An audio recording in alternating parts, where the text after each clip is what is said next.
So my little hatchlings that we hatched out about 6 weeks ago are finally outside in the chicken tractor, staying overnight, and I did have no more chickens in my garage.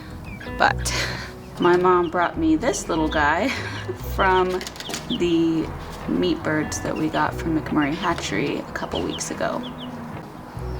He's a cute little guy, huh? Hello. I'm kind of sad that he's all alone in this brooder by himself, but he's too small to put with the other chicks outside. He still needs warmth, he still needs a heater, and he's just like physically sized too small. They'd probably beat up on him. I don't know if they'd actually kill him. I'm assuming it's a male. There's a very, very high likelihood that this is a rooster because he was a free chick in our order of Cornish cross meat birds. So when you place an order into McMurray Hatchery, and I'm not sure about other hatcheries, it might be the case at others, but I've only ever ordered from McMurray.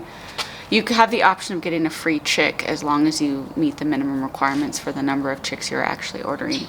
I always pick a free chick on the off chance that I'll get some cool breed and it'll be a hen. That never happens.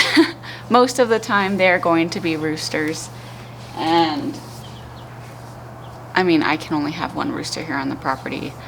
Roosters are a dime a dozen. You can find them on Craigslist for free everywhere. And it's just really hard to get rid of them. So a lot of times, you know, you grow them out, you give them a good life, and then they become chicken soup. And that is the nature of the beast. But unfortunately, I wasn't thinking. We got that order of meat birds in, and of course, Cornish crosses mature very, very quickly because they're a hybrid chicken. So those guys got super big really fast, and my mom could not keep this little guy with them because he would be hurt, and so she gave him to me because she doesn't want another chicken, much less another rooster. Then again, neither do I, but I'm the one that ordered the birds. So I get to take care of this little guy until we find out what he is, what it is. And unfortunately, he'll be alone, but I have a little Woodstock.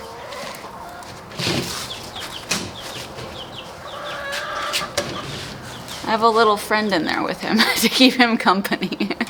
But yeah, so I did have a clean garage for about 2 days. And now I have this little guy in here. But the rest of the chicks are out in the chicken tractor permanently. They are fully feathered because you don't want to put them outside in the wind and rain and cold weather because it's fall. Without them being fully feathered. They need some heat. But right now they're fully feathered. They are loving it out there. They are eating all of the grass and the bugs. And I cannot wait until they mature and I can put them in with the rest of my flock. These nosy ladies are always curious about what's going on in here. It's been a while since you've last seen me, and I've gotten a couple more garden areas done for the fall garden. As you can see, I have a bunch of plastic forks sticking up out of this garden bed. I've had a major problem with a stray cat coming into my garden at night and digging a bunch of holes. And it's always just in this garden bed. I have no idea why, because he's not really getting into my other ones. But I had a lovely viewer give me a tip, and that was to stick a bunch of plastic forks, fork side up, in the ground, because the cat obviously doesn't want to walk on plastic forks that are sticking up out of the ground. It's not painful, it doesn't hurt them, but she said it would help. And it has absolutely, he or she, I'm not sure, I'll have to go back and check who made that comment. But it's absolutely worked, and I am so incredibly thank you. If you're watching this, thank you so much for that tip. I'm going to get more plastic forks and put a couple more in this bed just because I didn't grab enough the first time to completely fill the bed, and there's been a couple holes where they're absent. But that is a great thing to know if you guys have cats or some sort of creature digging around in your garden bed at night. This fork thing totally works. So these first 2 beds have been done, and I've already let you guys know what I planted. You can go back in my previous video to see what's in there. And I have also done this long 10-foot garden bed, which I told you guys about. But what you haven't seen recently is the work I did in my in-ground garden. And I planted a ton of brassicas in a couple of the rows.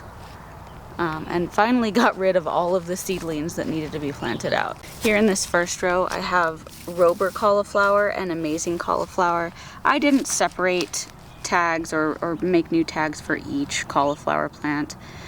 We're gonna figure it out when they come up to a head. But this whole row is cauliflower. This entire second row is going to be Imperial broccoli. And then this row, which has only a couple plants in it till you reach the catnip, it's got both broccoli and cauliflower, which I did label the difference with these. I am still working on getting all of my beds cleared out. Oh, I have one more bed to show you.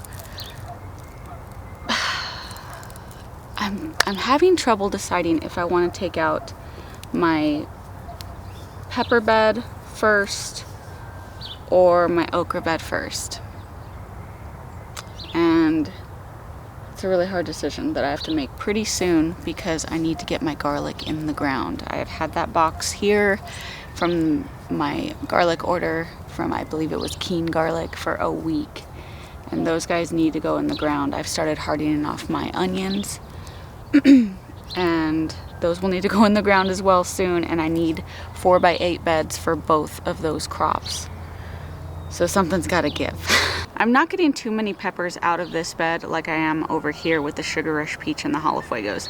This is my flagship pepper bed. This is where I harvest the most out of. So this one is definitely on the list to go first, but I just need to decide if I want this guy or this guy to be taken out first. And although this tomato plant looks glorious, I'm not getting a whole bunch more tomatoes off of it. Maybe one a week. I've got a few in here that are unripe, like this guy. And I'm harvesting tons of okra off of all of these plants, which makes me not want to take this bed out first because of all the okra I'm getting versus a pepper bed when I have 2 pepper beds.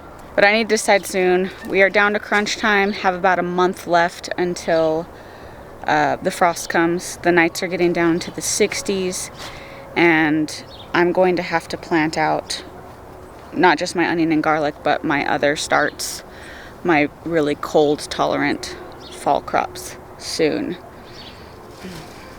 So I'm not sure. But this is a bed I took care of yesterday morning, and I direct seeded some root vegetables in here. I did some carrots, beets, and radishes. I will take you guys inside to get those seed packets in just a second so I can tell you exactly what I planted.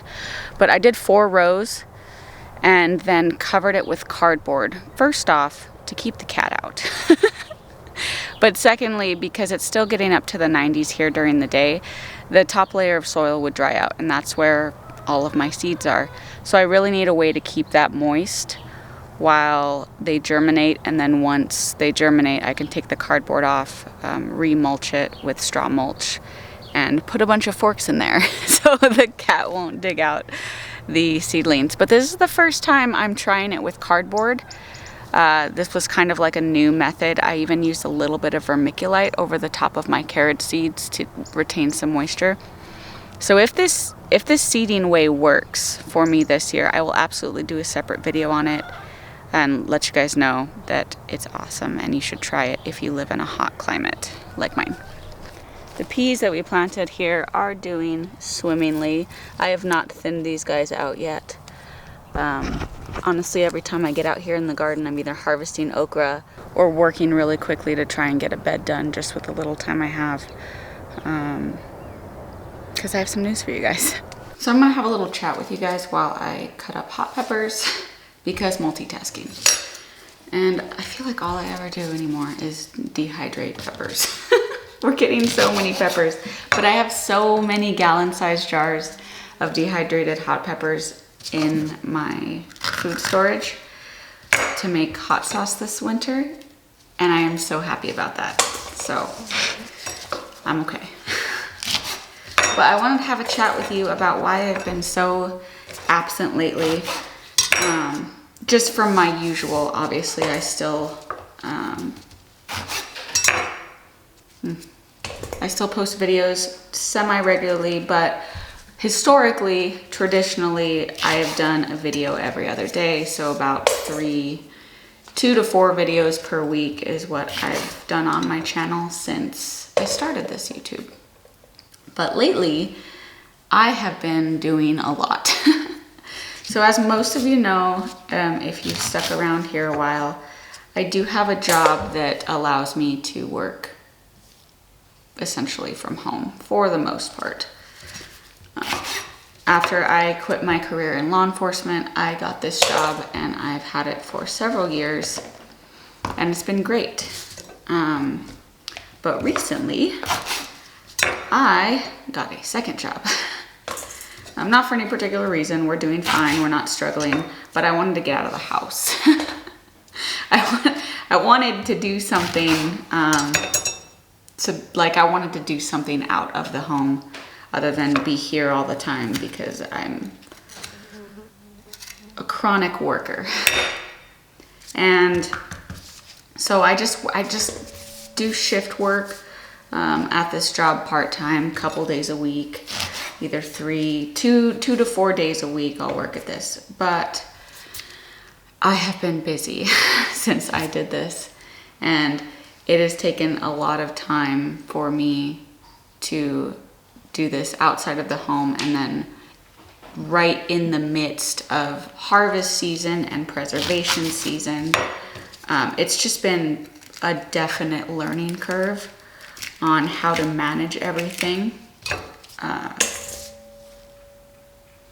That's about it.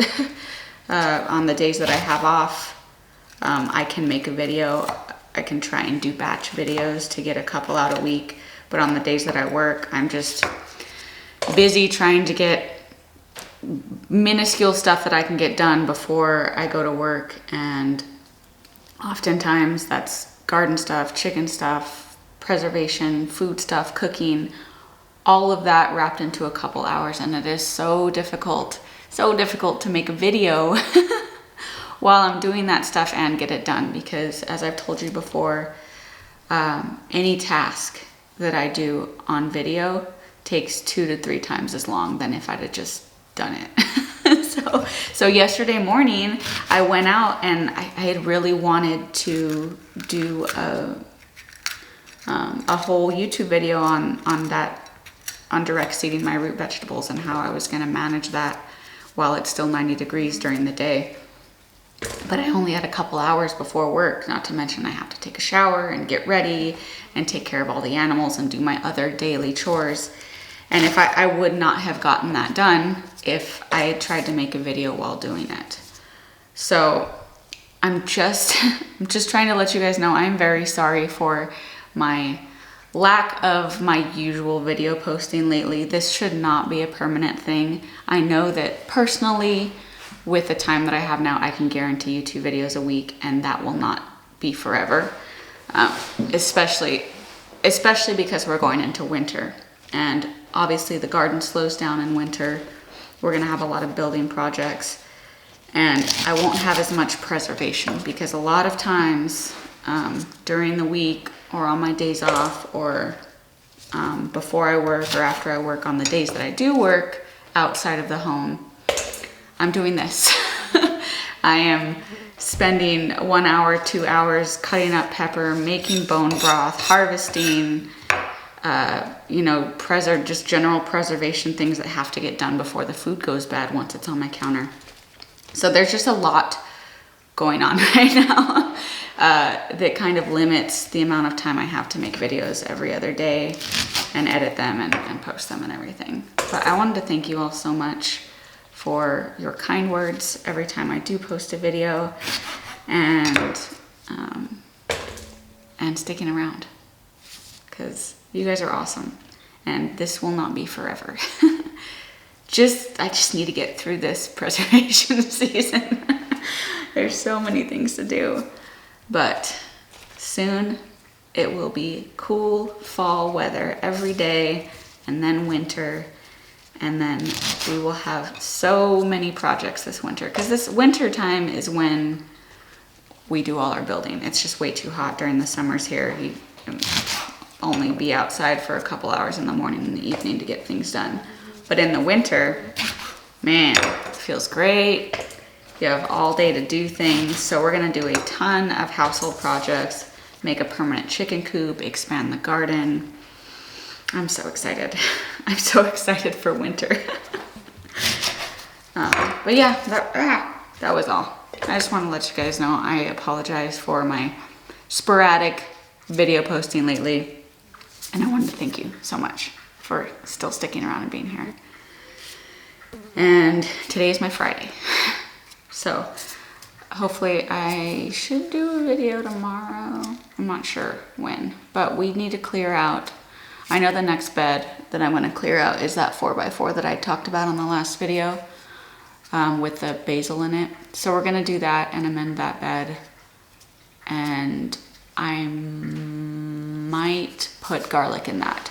I might split up my garlic into the 2 4x4 beds, because I didn't order 3 pounds this year. I think I ordered less, so I should have enough room, and I have enough soil bags to at least amend one of those garden beds. So that's next on the project, and hopefully before that time I will have decided which garden bed we are going to kill, whether that be the pepper one or the okra one, but I'll let you know.